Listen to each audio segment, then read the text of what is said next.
The views expressed on Science for the People are not necessarily the views of this station, its affiliates, sponsors, or advertisers. This week on Science for the People, we're talking to two guests who have some very different areas of expertise, but what they both have in common is death. Enjoy!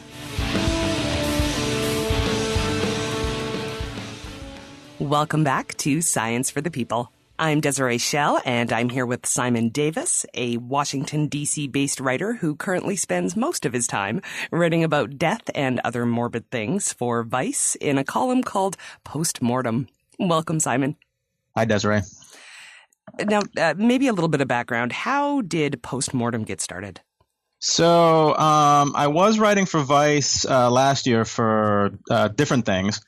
And I came across an article in the Washington Post about exploding corpses, which caused caskets to explode.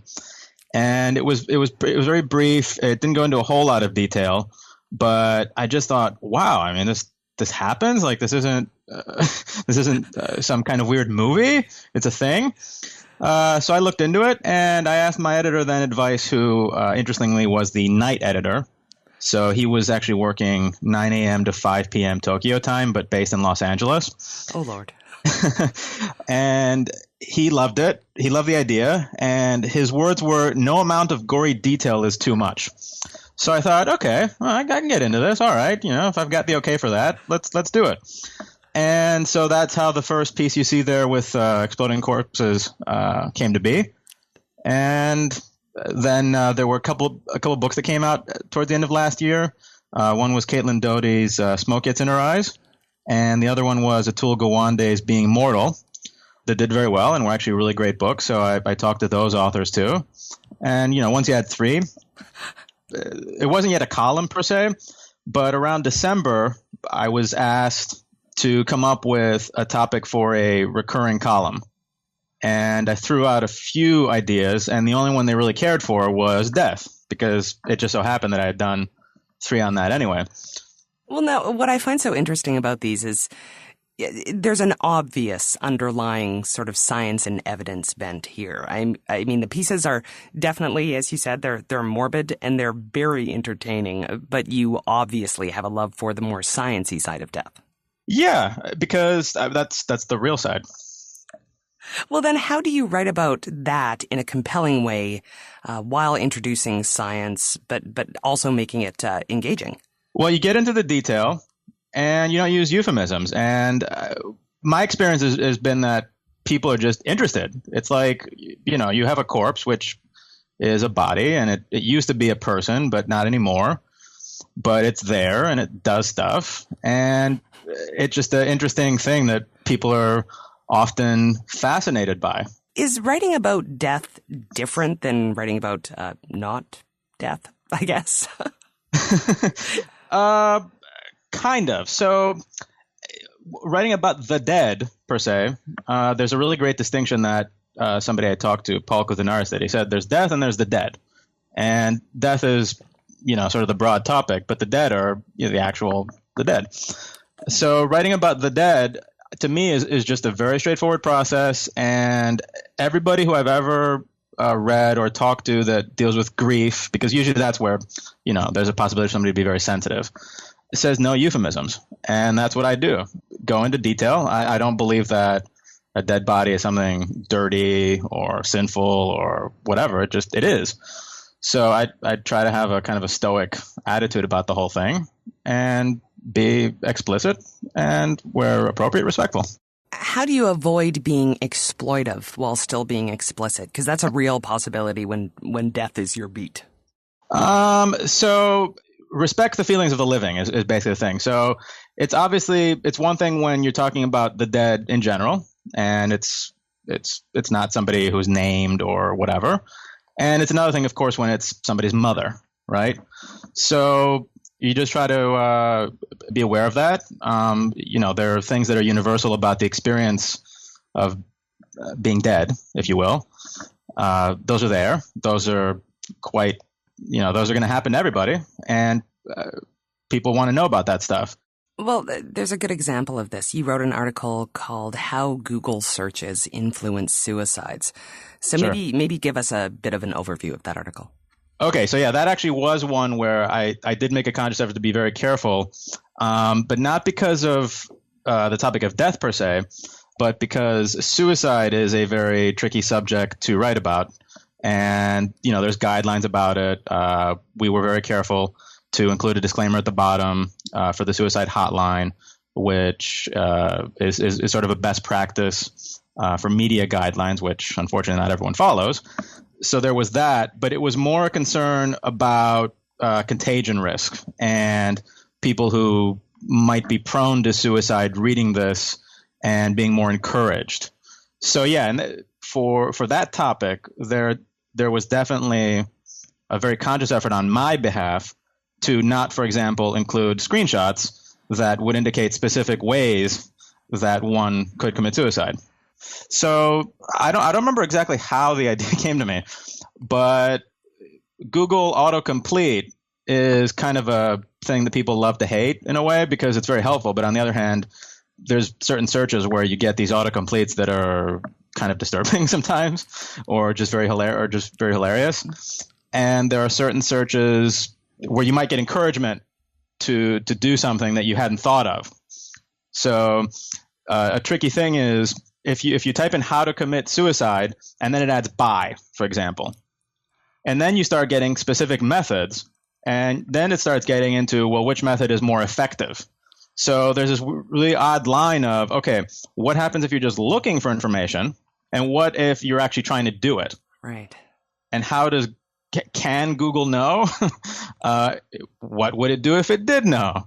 But when I was looking into research that had been done on it by scientists, there were things that indicated that a lot of people do research online for this sort of thing.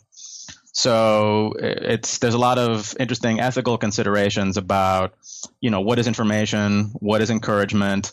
And see, that's why I feel like there's a bit of a different mindset necessary when you write about these kind of topics, because as a reader, I really wanted to know the exact search terms because I am curious like that, but it's definitely far more responsible not to include them.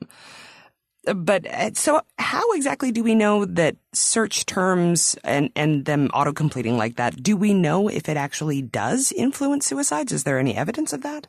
There was one study that I looked at where they interviewed, I think, 24 different people and that had attempted, because obviously they were successful and they couldn't, but they had attempted, and they just asked them. They said, hey, where, what you had done, where'd you come up with this idea? They just did a deep dive into, their whole research experience. Right. And it was a variety of things. And I should say that actually in that study, they redacted specific methods, specific searches that they had done. Google searches, I don't want to give the impression that it was like the thing that influenced it. It was just one aspect of where they got their ideas. And and often was not them actively looking for information. It was just, they read an article in the news about somebody who had jumped off a building or something. And then that stuck with them. Well, okay, so enough about that, because I want to give people a sense of the diversity of topics that you cover. So you've written a piece called The Space Race for Lunar Funerals. Tell us about that. There is a small subset of people who can afford and have the desire to send a part of themselves into space.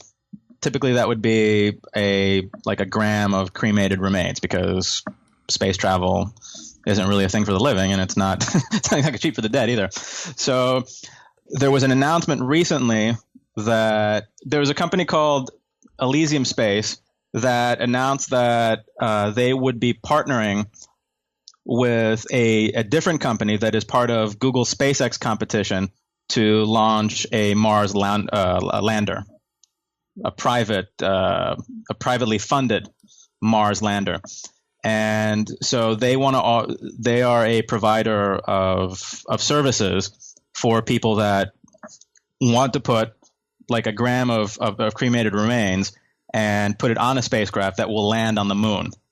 So now, that's one option. Yeah. Is this hypothetical? Like, has this been done before, sort of?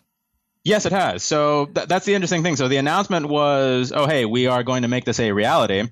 Meanwhile, there was a different company that in the late 80s had actually put, like, I think an ounce of the cremains of a scientist that had worked on the space program, but because of a health condition could not go himself. And his widow got NASA to include a vial of his cremated remains on a NASA space shuttle that went to the moon. And I believe by design, the spacecraft was lodged into the moon. So it wasn't like a rover that was meant to go and come back. So his remains are on the moon. So technically it's been done. So how exactly does this work with these two companies? Like if I wanted to do that with my body, what is the process? So you would obviously call them up. There is a fee, which the sticker price is $12,500. Like I said, it's not cheap. Right. You make a reservation with them. I don't know if they take payment up front or not. And when the flight is scheduled, then you make the final arrangements. The thing about space burials in general is that obviously it's not like commercial aircraft where there is specific times per day. Yeah, right. It's kind of, hey, when it's leaving, we'll let you know. Why do I find this so creepy? Creepier than other kinds of funerals.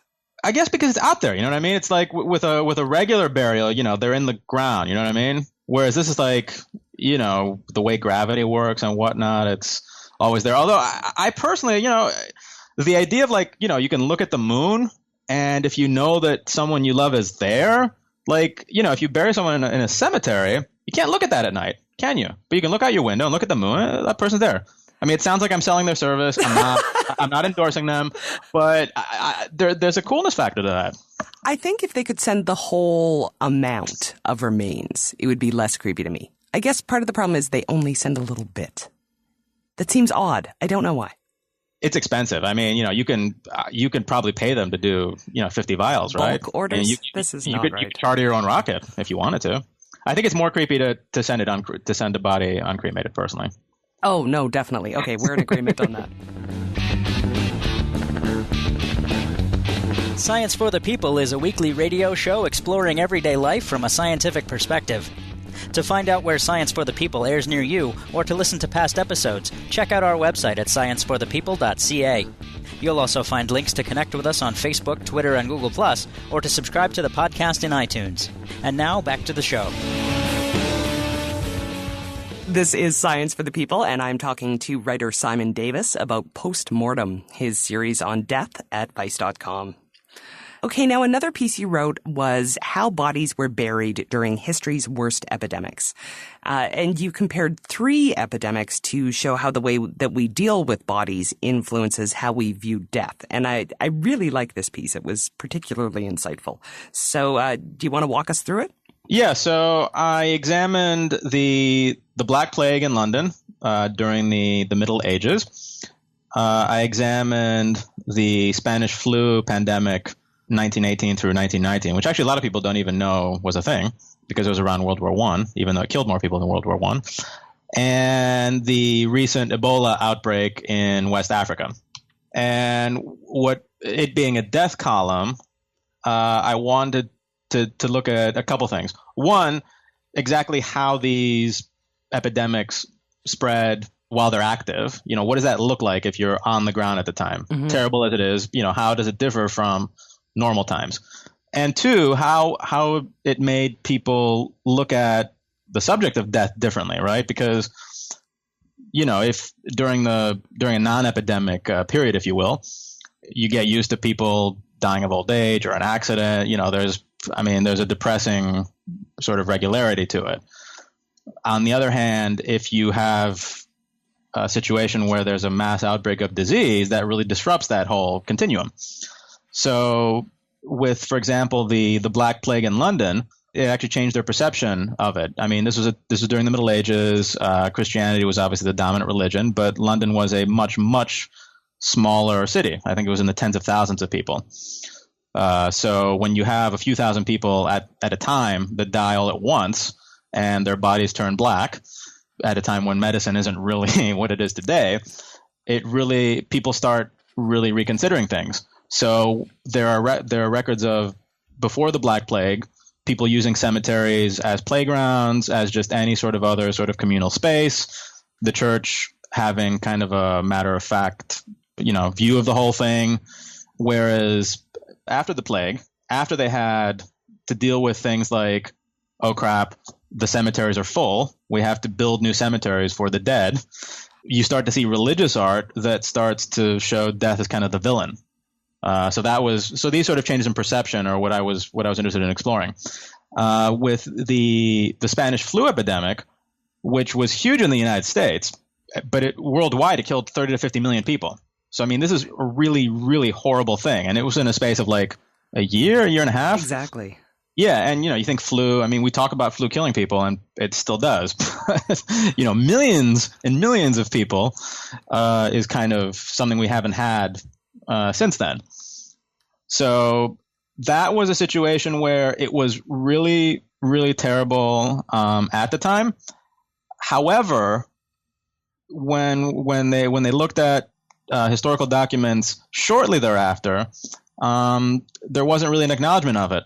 There was also at the same time a conscious effort by the authorities to withhold the extent of what was going on, presumably just for people's morale. I mean, that's they figured denying that things were terrible as they were would probably be better for society. Right. And then with the Ebola epidemic in Africa, it's one of those very few diseases where the body itself remains contagious for a good 2 weeks. And in West Africa, a lot of the burial customs involve being very touchy-feely with the dead body. And so, there were estimates of something like 20% of new Ebola cases being at funerals or just people coming in contact with dead bodies. So a huge part of the humanitarian response was to actually get people to not do that. But at the same time, to be respectful and in order to ensure that they're cooperating. Okay, one more, because this article covered an angle on assisted suicide that I had not even remotely recognized. The piece, should we stop using the phrase assisted suicide? So maybe start out by giving us some background on the controversy around what I am going to call for the moment assisted suicide.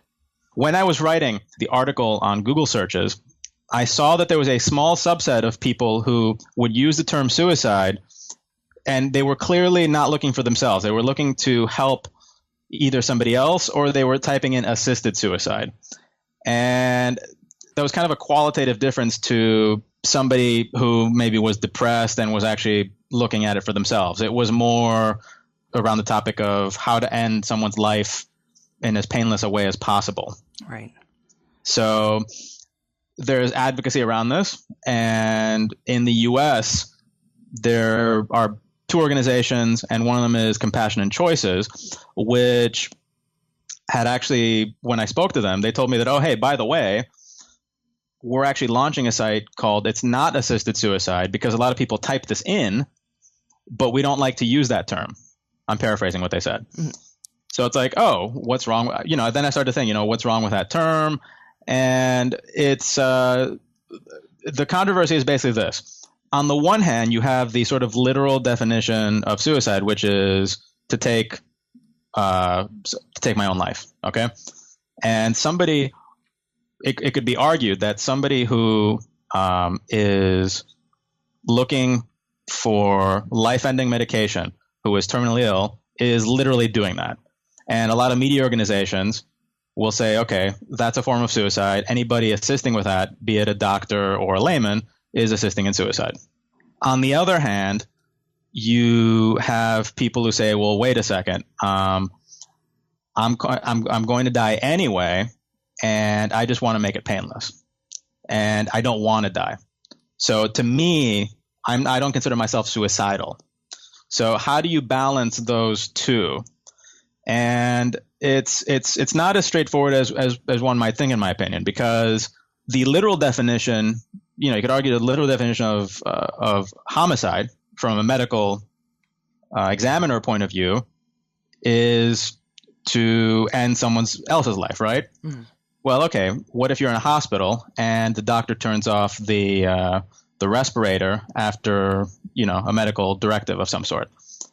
Now, 30 years ago, that was actually controversial. That was like, okay, that's homicide. You're literally, you're ending someone's life, right? But nowadays, we've changed our perception of the whole thing. So the case of people who are terminally ill, who are 6 months away from dying, and who are mentally competent enough to ask for a medication that will end their life sooner, or at their control anyway, it's kind of seen in that sort of context.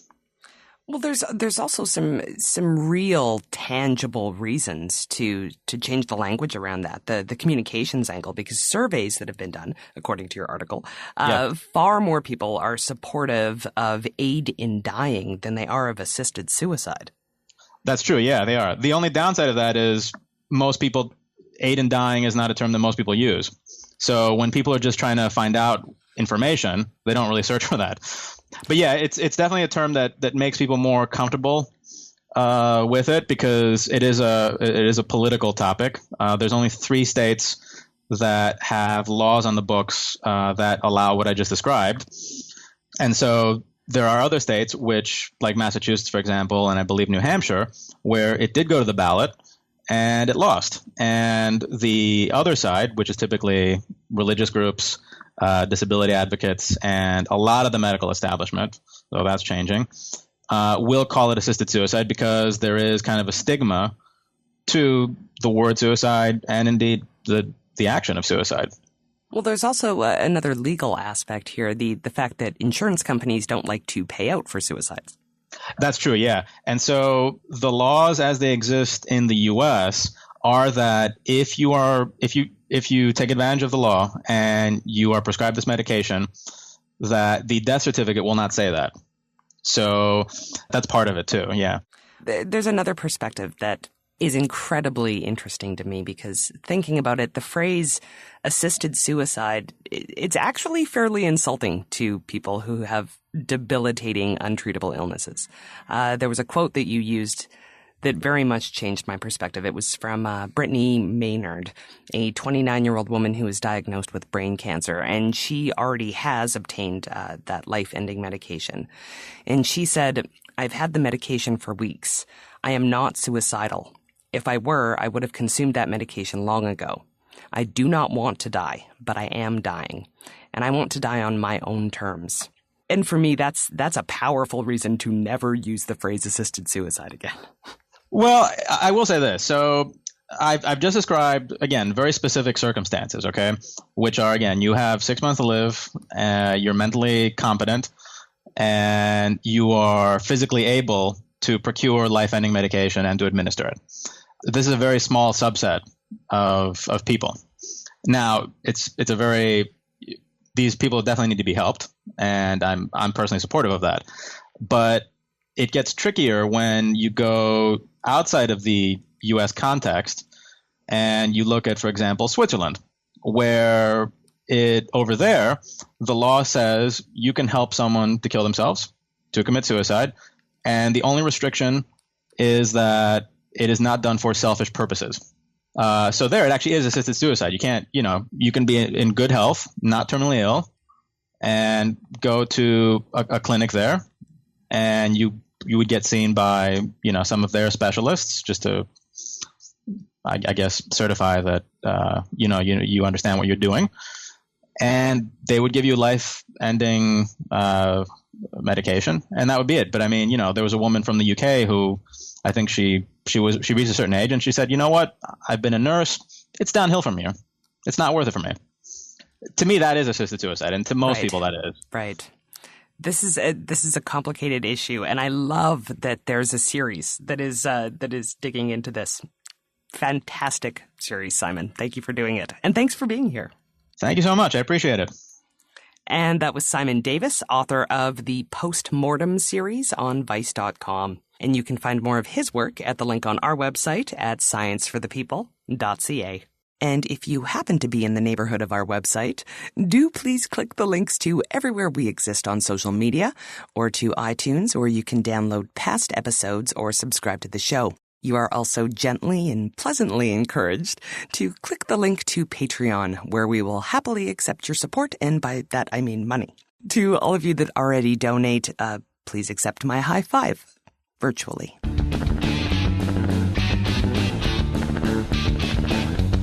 Science for the People is a weekly radio show exploring everyday life from a scientific perspective. To find out where Science for the People airs near you, or to listen to past episodes, check out our website at scienceforthepeople.ca. You'll also find links to connect with us on Facebook, Twitter, and Google+, or to subscribe to the podcast in iTunes. And now, back to the show. Welcome back to Science for the People. I'm Raychelle Saunders. With me is Raychelle Burks, an analytical chemist working as a visiting assistant professor in the Midwest. She's also an active science communicator, and you can find her tweets by searching for Dr. Rubidium on Twitter. Ray, it's always good to have you back. It's great to be back. Thank you. Okay, so you wrote an article for American Scientist about the different tools forensic scientists use to find dead bodies. And you know how much we like to talk about death and science on this show. Yes, it's one thing we have in common. So first of all, just to kind of set the stage, why might we need to find a dead body? I mean, quite typically we hear about the dead body's already found, that bit's done, and they can get on with trying to figure out how the dead body got that way. But in some cases, we actually need to find the body first. Can you maybe give us a few real-world examples of when when we might have to look for one? Sure. Whenever you have someone who's committed a killing, a murder, whether it's one other person or a mass killing, one of the main ways that people try to cover that up is, well, no body, no crime. In fact, that was a cliche in legal systems around the world for a really long time. It's fairly rare to actually go through a complete kind of adjudication without having a body. It does happen. There have been successful cases. But if you don't find a body, either you can sometimes, you don't know if a crime has even been committed. You can't prove that one's been committed. You can't prove that a murder's been committed. There's various reasons why people would want to cover that up, whether it's person-on-person crime or in some cases where you've had, say, mass graves. A few have been found in northern Mexico this last year. You've got an example that I wrote about in the article about the disappeared, which was an IRA-related crime. And so you just had people who you knew were gone and maybe presumed dead, but you couldn't really prove it. You needed to find their remains, and not only for kind of criminal reasons, but also because family wants to know what has happened. There's always this big unanswered question if you don't have a body that can really leave a hole in an explanation. And so those are really the reasons why you kind of need to get to literally the bottom of it. And wherever that may be, and people try to cover them up in all kinds of ways. So we need to find the body to then kind of get to the what happened to this person, and then who did it. That's usually our biggest question too. So when we're looking for a body, what kinds of areas are we typically looking in? Presumably searching a smaller area is generally easier than a larger one, just going off the cuff here. It can be. I mean, I think that it depends, too. Are you talking about kind of person-on-person violence? Are we dealing with some type of a mass disappearance, mass killing? Then you might, would have different areas that you would want to search.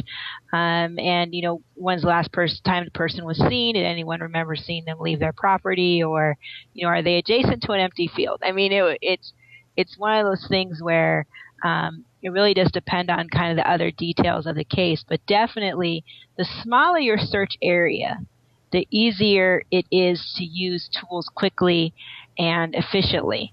And we've got a lot of different things at your disposal, and it could be as easy as if you're just looking at someone's backyard, right? It could be as easy as saying, wow, that looks like the ground's been disturbed and they're not a very good gardener. Like, it really could be that easy where you just look around the person's yard or whoever, it could be the person who's disappeared or the person that you suspect, and just look for visual disturbances, which, the explanation is non-existent or is absurd. And then you would go, you would just start digging. And of course, when forensic scientists start digging, it can be very similar to anthropologists or archaeologists or even paleontologists. We're going to dig out, 1/4 of a teaspoon at a time sometimes to see how much information we can find. But it can be that easy to look around and say, that looks like a grave. It's about 5 feet long. It's about, it can be that easy too when you do. And I'm sure on TV we've all seen those images when there's a search going on where there's just a line of what seems like dozens of people, right? And they're walking through some area quite slowly. They're not only looking for, physical evidence, but they're also looking for just visual disturbances in the ground anywhere that, someone could have attempted to hide a body. Okay, so obviously if it's very clearly the ground has been disturbed, the ground is people-shaped that's been disturbed, and you have some idea that maybe that is a body under there, then that seems like a nice, easy setup for you. You just start digging in that spot. But if maybe you're talking about a whole backyard and there's no obvious, you don't sort of stand on the deck and find the obvious spot to dig, do you just excavate an entire backyard, or what's the next step in that situation where there isn't necessarily a nice metaphorical flag pointing right here? Yes. I think it depends too on what tools are at, someone's disposal. But, one of the most long-standing tools that people have used are human remains dogs or search and rescue dogs, which are specially trained to scent to human remains. And they can do an amazing job if they're, of course, searching an area where there shouldn't be that much other scent of decomposition and decay. So, in a typical backyard or, human remains dogs are used on boats to search for bodies underwater. They're used, on huge search areas of, of parks and of, backwoods and all of these things. And they can do a really good job of honing in on an area that should be looked after, much more completely. So even in a backyard where you don't see any visual disturbances, calling in a human remains dog could really help. And also then, if you dial it up a notch after, the human remains dogs, you can go to probably the most famous technique that's been on a lot of the, CSI top shows, which would be ground penetrating radar. And what that's going to do is, unlike CSI shows where it shows like beep, beep, beep, and you see an outline of a body. It's not that good of an imaging technique, but what it does tell you is, there's a real disturbance underneath here that maybe visually the person did a good job of smoothing out the surface so that you can't really tell. But also you want to think about that there have been, several crimes where people are quite, with it, and they are going to pick construction areas where they know something is, construction project is happening, or the ground should always look disturbed.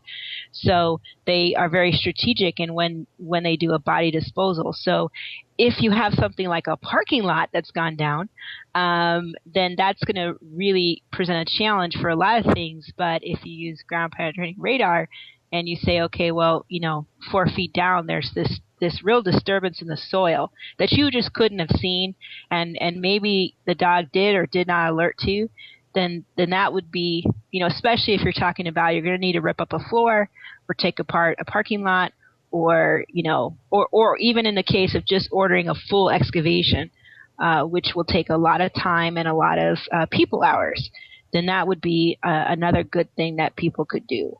So when we're talking about ground penetrating radar, what is it actually detecting? Is it detecting different types of substances under there, like there's something in there that's not just concrete or not just soil? Are they detecting? Really, all it's doing is it's throwing down some electromagnetic energy. So we're going to, throw down some area of the electromagnetic spectrum. A lot of that we call light. And sometimes it's radio waves, and if it, we're looking at how it comes back to us or comes back to the receiver, and we're just looking for disturbances in the comeback, in what's reflected back. And if there's, a lot of disturbances, there's something, quote, big down there, because there's lots of disturbances in soil, just because it's soil. It's a very complicated mixture.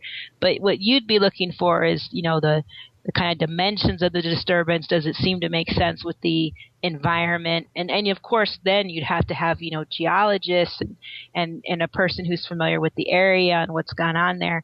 But it can really tell you a lot about, oh, that's probably just, it's a little thing. It's not going to be anything major, or that's a huge disturbance, and that's something that we need to investigate. So the best it can do is, it's a good triaging technique. A lot of these are just ways so that we can minimize, start shrinking and shrinking and shrinking down the area so that the search can be incredibly focused, and we can put all of our best efforts and high intensity, high expense tools into the smallest area, which will hopefully lead to what we're looking for. So as just a 30-second hypothetical, can a ground penetrating radar tell the difference between, or could you tell the difference looking at what it showed you between like a person-sized rock buried under the ground and a person buried under the ground? Well, yeah, because a rock's composition would be very different. So if you had the right scientist, and that's what's key too, is the tools have to come with the person who's an expert in using the tools. Just like, a human remains dog has to come with a handler that's an expert at dealing with that dog. The same thing comes for using ground penetrating radar, and someone who knows the area enough to know that this is what the composition of the soil and the underlying rock and the water content of the soil and what's buried underneath. All of that is going to be key. So a lot of times these are all what are kind of called kind of geophysical techniques. The folks that are doing this type of work are experts in geology. They're actually, most of the time when this is done, is not for kind of criminal reasons, right? It's for other just, scientific reasons to study the environment. So these geophysical techniques are, if they're done by those practitioners, they're going to definitely be able to tell and discriminate between a lot more things than, say, kind of your casual user saying, "Ooh, my gosh, that's something major down there," and a geologist might look and go, "Nope, that's the layer of limestone we expect." It really is that they know enough about this area that they are going to be able to spot those differences. Just like, a chemist will be able to look at, say, a chromatogram in a laboratory and know that this is important, this is less important, this we need to look at a little bit more. So a lot of these tools aren't something that you can sort of hand off to a detective or a general forensics team. They will need some specialist behind them understanding and being able to interpret what they're seeing. Yes, like anybody with the right training and the background will need to use, that machine, that tool, that technique. And it's the same thing in conventional life. I've got a friend who got a really fancy pants kitchen mixer, and I should not be put near that thing. But she's quite a good baker, and so she knows what speed certain things should be on and what sounds like it's about to explode. She's like, "Nope, it's fine." That kind of a just user expertise that comes with knowing the instrument and knowing how to interpret how it's working. And so, no, you certainly wouldn't want to put a tool where someone's got, just insufficient training to actually utilize the device to its maximum capability, and also where they can overestimate what it's capable of. And so again, the best that any of these tools are going to be able to do is focus the search in a smaller and smaller area. And it's still going to come down to a person is going to be digging a hole, and a team of people is going to bring something up. And that's always what it comes back to, is that at the end of the day, a person is going to be doing the work. This is just a way to minimize the work that the people do. I do want to talk for a second about human remains detecting dogs, because it never really occurred to me. I mean, I knew they're around and I knew that people use them to find human remains, but I was sitting here and thinking, man, that means that human remains are somehow chemically different or smell different to dogs, or can smell different to dogs than other types of remains, which I didn't really realize. I'm assuming that's the case. I think it can. I think there's always going to be, they try the training And there's extensive training for what are called HRD dogs, or the nickname would be cadaver dogs, human remains detection dogs. And they go through a lot of training, and part of what they get trained on is on human remains versus, say, especially if you're doing a big search in, say, a federal park, right, a national park, which happens, we always hear those big high-profile cases where they're out doing a big search. You want to, you can see in that, there's, to steal a line from a Disney movie, the circle of life would mean that you would have, all kinds of remains out there, some big mammals and some small ones. And how do you discriminate? And so part of the training is to try to do that using human remains. But also, there's the dog is going to alert to a particular scent. And again, that's when the human being would go in there. And you also would then have, depending on the state of decomposition, you might also need to have, an anthropologist who's going to be looking at bones, or, a medical examiner or something. There's usually a team of people that are doing, that kind of search. And the dog's job is just to alert to, as many things as it's been trained to alert to. And hopefully during that training, its focus has been on human decomp. And so they do incorporate that into the training. So there is an attempt to try and get them to differentiate specifically human remains, or go after specifically human remains. There is, and there's a lot of research on trying to, not only with dogs, but with what we call synthetic noses, to find, quote, cadaveric volatile organic compounds, or VOCs, or what is it about the distinct smell of death?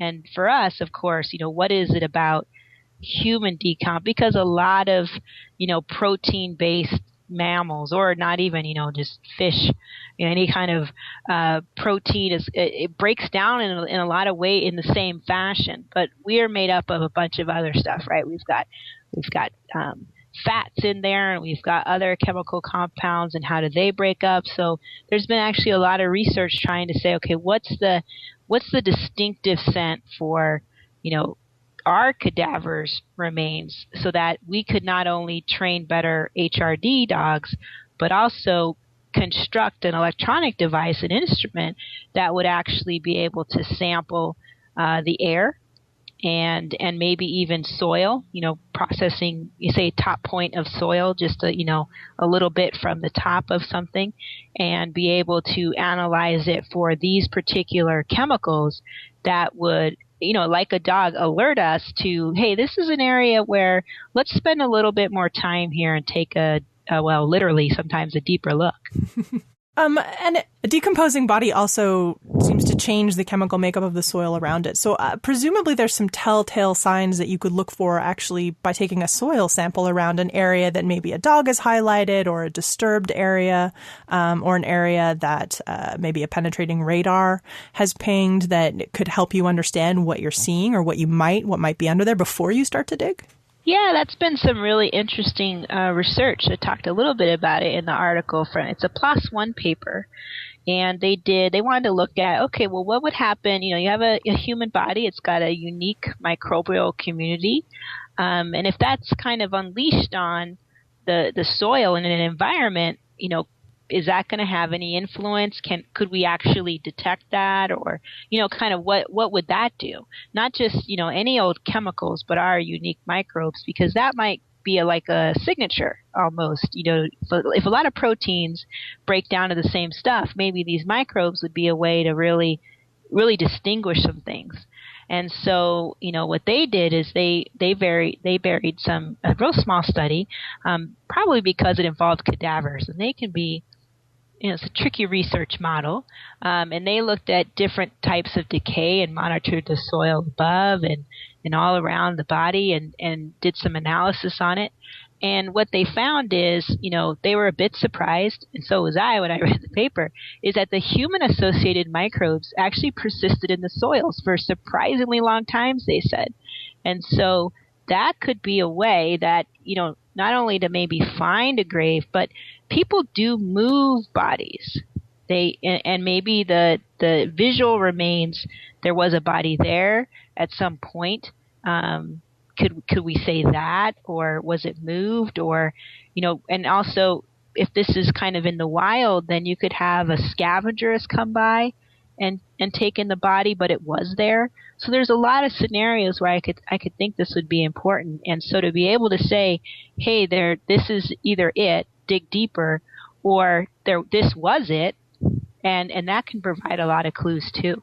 That's really interesting. So when you say that the microbiome of a deceased person can linger for a surprisingly long time, what amount of time are we talking about? Well, I think in the paper they were looking at days to weeks. And they had kind of thought, well, as soon as, it's not going to even last that long. And so they were surprised that they found any of that. And I was really kind of surprised because I had been reading the paper from, say, beginning to end, and I kind of assumed, well, like a lot of things, everything's decomposing it quite, under certain weather conditions. Of course, it dictates how fast things happen. But I definitely, when I started reading the paper, I'm like, well, they're not going to, I was thinking it was going to be the chemical VOCs that would be the interesting bit. And to find that the human microbe had actually stuck around for a while, that they could say, no, this was the human microbe is still here.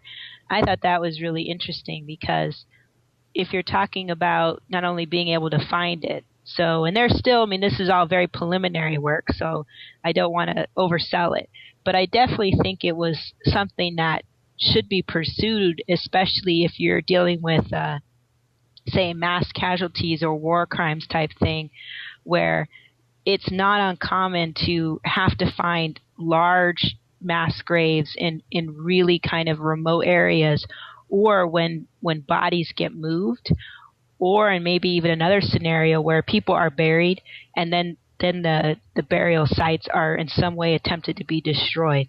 So I'd be interested to see how the work progresses with a larger, hate to say this, with a larger data set, because the data, of course, came from human cadavers in a lot of different environments, to see if this is something that they see persisting. Because then that's a test where, you would almost take like a soil core sample and then analyze it and say, this is kind of like a chemical ground penetrating radar in a way. It gives you a real peek inside what's going on, especially if you paired it with a human remains dog. That could be a really powerful tool. So just entering the realm of wild speculation for a second. Why not? Well, it's fun. Is it possible that the microbiome is somehow part of the decomp process that maybe we didn't realize?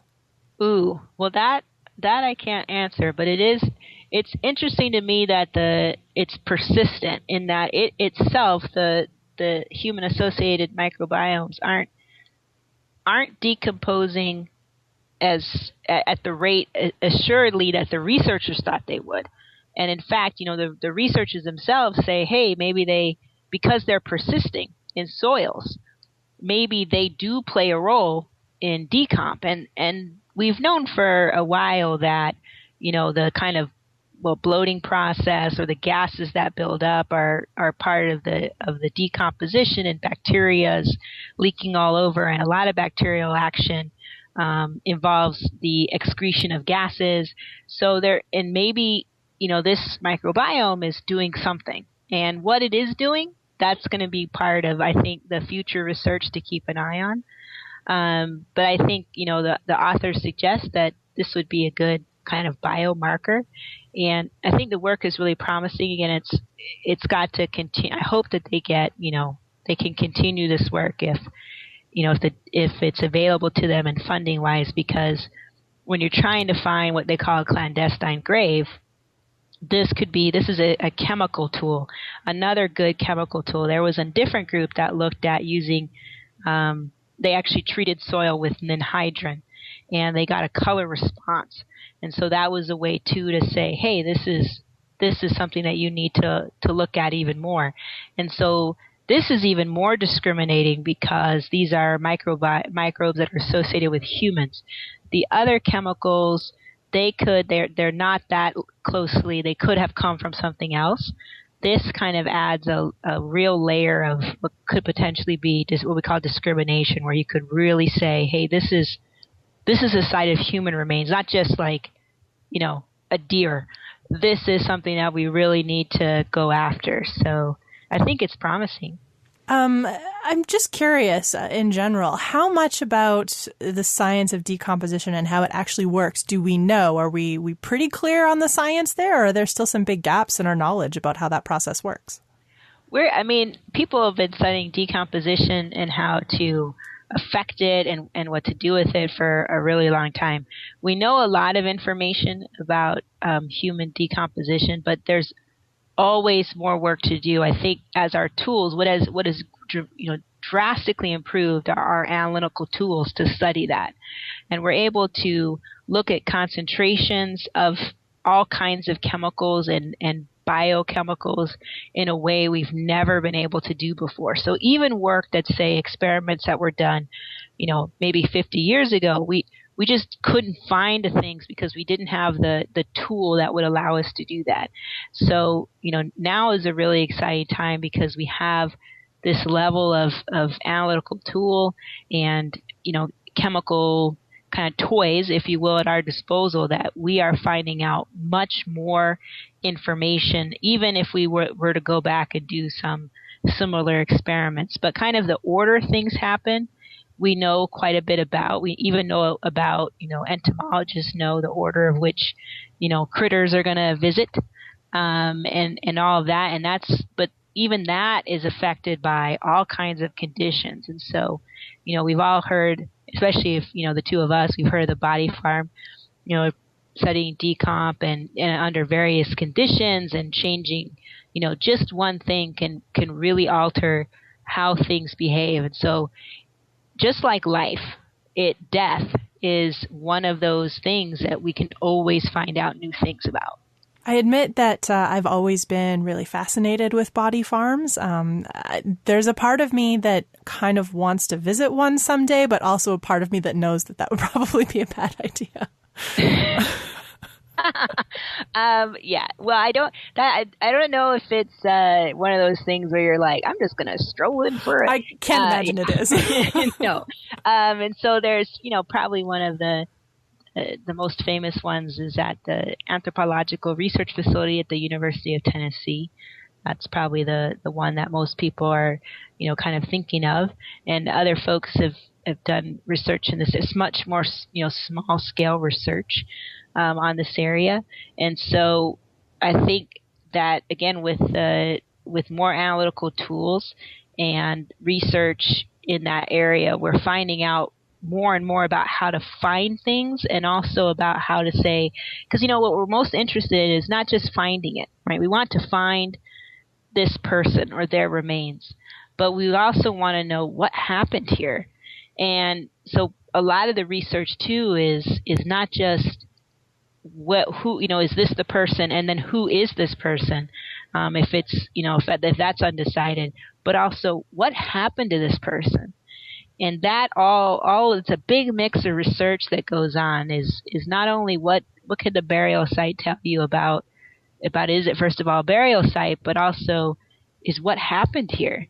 And that's really part of the research too, is how much information can we extract. And because we want to know what happened here for a lot of reasons. There may or may not be criminal charges, but we want to know, families want to know, communities want to know. And so how much information, can we get? There's something about someone who's missing that I don't know if there's ever closure, but I think you can get to the point where if you have an answer, it's better than not having one. And I think that maybe that's why, there's a real persistence by some folks in doing this work, is they want to provide an answer instead of just this ongoing question of what happened to this person.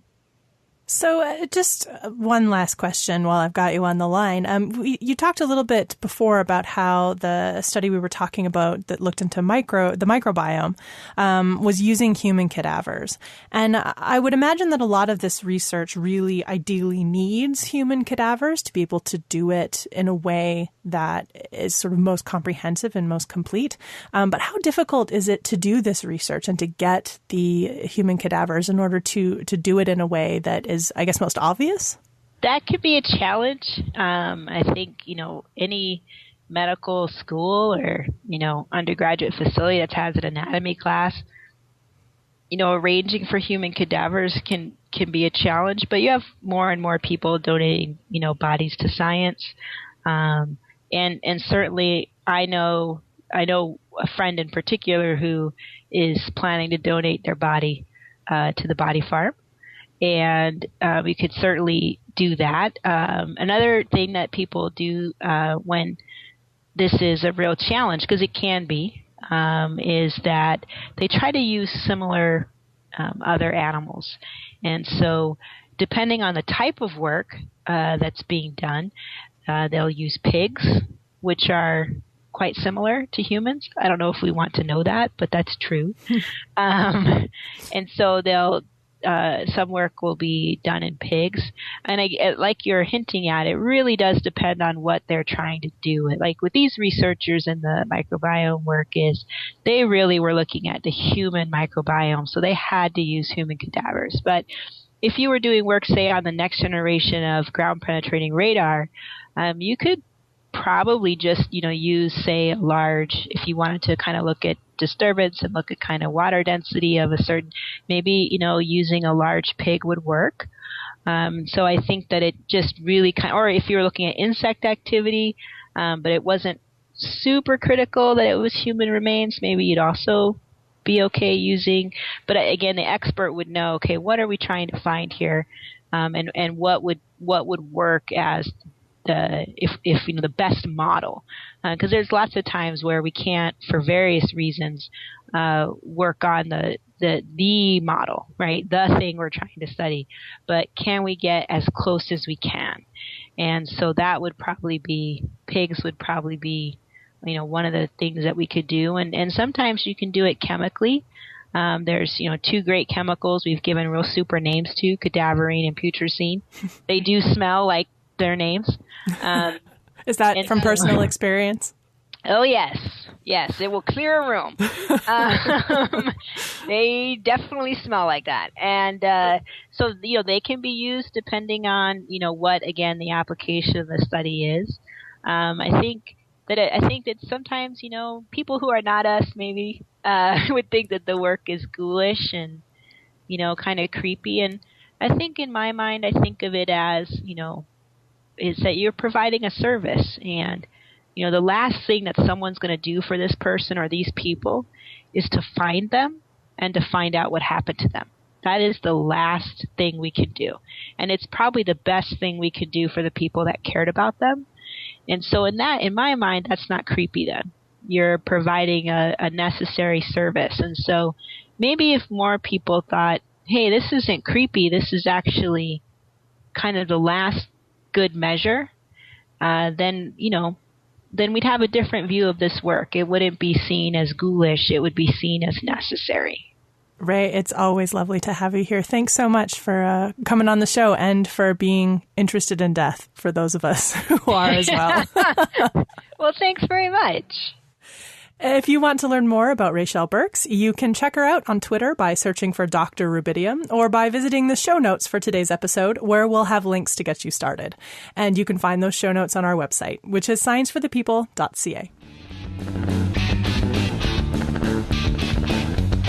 Science for the People is recorded in Edmonton, Alberta. The show is produced by Raychelle Saunders. Ryan Bromsgrove is our promotions manager. Our social media manager is Chelsea Butler. K.O. Myers updates our website. Helen Quivalon is our publishing liaison. Ed Haynes is our guest coordinator. We get research help from Josh Witten. The show is edited by K.O. Myers and Ryan Bromsgrove. Our theme song was written and recorded by Fractal Pattern and its title is Binary Consequence. The show is hosted by Raychelle Saunders, Marie Claire Shanahan, and me, Desiree Schell.